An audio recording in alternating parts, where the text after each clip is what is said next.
ہمیں اپنی قوم کو اٹھانا ہے، ہمیں اپنی آخرت کو سنوارنا ہے، اور قوم کو اٹھانے کا ثواب معمولی ثواب نہیں ہے، قوم کے لیے دوڑ دھوپ کرنے کا ثواب معمولی ثواب نہیں ہے، قوم کی فکر کے اندر راتوں کو اٹھ کر کے رونا معمولی ثواب نہیں ہے، بلکہ سن لو، کسی مسلمان کے لیے اس کے پیٹھ پیچھے دعا کرنا بھی خدا کی قسم یہ معمولی ثواب نہیں ہے۔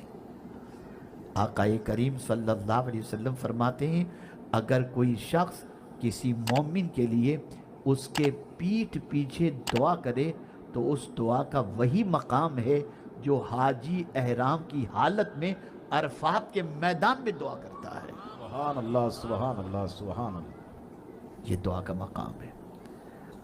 ہم شکوہ کر رہے ہیں، شکایت کر رہے ہیں، دنیا ہمیں پیروں تلے روندنے کے لیے تیار ہے۔ میں کہتا ہوں جھوٹ کہہ رہے ہیں آپ، ہم خود اپنے آپ کو اپنے پیروں تلے روند رہے ہیں۔ ہم اپنے آپ کو روندنا چھوڑ دیں، دنیا ہماری عزت کرنا شروع کر دے گی۔ پہلے ہم اپنی نظروں سے گرتے ہیں، پھر خدا کی نظروں سے گرتے ہیں۔ گناہ کرنے والا، جرم کرنے والا سب سے پہلے اپنی نظروں سے گرتا ہے۔ میں آپ کو یقین کے ساتھ کہتا ہوں گندی پکچروں کو دیکھنے والا انسان جو رات کی تاریکی میں گندی پکچر دیکھتا ہے، دن کے اجالے کے اندر اس کا ضمیر اس کو ملامت کرتا ہے، وہ خود اپنی نظروں سے گر جاتا ہے۔ اور سب سے بڑا گرنا اپنی نظروں سے ہی، جو اپنی نظروں سے گر جائے اسے کون اٹھا سکتا ہے؟ صرف تحدیث نعمت کی خاطر عرض کر رہا ہوں، ابھی علی گڑھ مسلم یونیورسٹی کے ایم ایس او کے سیکریٹری سے بات ہو رہی تھی۔ کل علی گڑھ مسلم یونیورسٹی میں میرا بیان تھا، انہوں نے کہا ایک آپ کے جملے کے سلسلے میں یونیورسٹی کے اندر چرچا ہو رہا ہے۔ وہ جملہ کون سا تھا؟ طلبہ اور طالبات موجود تھے، پروفیسرز موجود تھے۔ میں نے ایک خاص جملہ آخر میں نے کہا تھا، میں نے کہا اس وقت ڈپریشن کا مرض بڑھتا جا رہا ہے، اسٹریس اور بے چینی کا مرض بڑھتا جا رہا ہے، بے قراری کا مرض بڑھتا جا رہا ہے، اور سب سے زیادہ اس کے مریض ہندوستان میں نہیں ہیں، مغربی دنیا میں ہیں، ویسٹرن ورلڈ کے اندر ہے۔ وہاں تو آسائش کے سارے سامان موجود ہیں، وہاں رہنے کے مکان دیکھیں تو آپ کی عقل دنگ رہ جائے، وہاں راستے دیکھیں تو آپ کی عقل دنگ رہ جائے، وہاں گاڑیوں کی چمک دمک دیکھیں تو آپ کی عقل دنگ رہ جائے، وہاں ملنے والا فریش فروٹ دیکھیں تو آپ کی عقل دنگ رہ جائے، وہاں کی آمدنی دیکھیں تو آپ کی عقل دنگ رہ جائے۔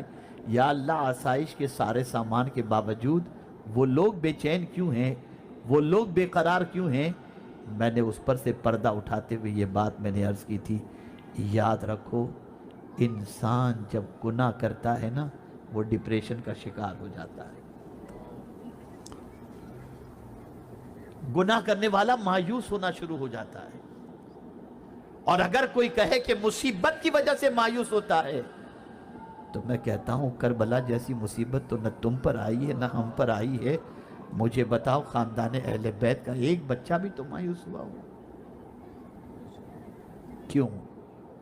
عبادت کی طاقت تھی، عبادت کی طاقت تھی، گناہ سے رشتہ ٹوٹا ہوا تھا، اور اللہ سے بندگی کی لو کو لگا لے اور رابطہ مضبوط کر لے، پھر اسے کبھی ڈپریشن نہیں ہوتا، کبھی وہ نا امیدی کا شکار نہیں ہوتا۔ یاد رکھیں اور اچھی طریقے سے یاد رکھیں، آج بھی مسلمانوں میں ڈپریشن کا مرض دنیا کی دوسری قوموں کے مقابلے میں کم پایا جاتا ہے۔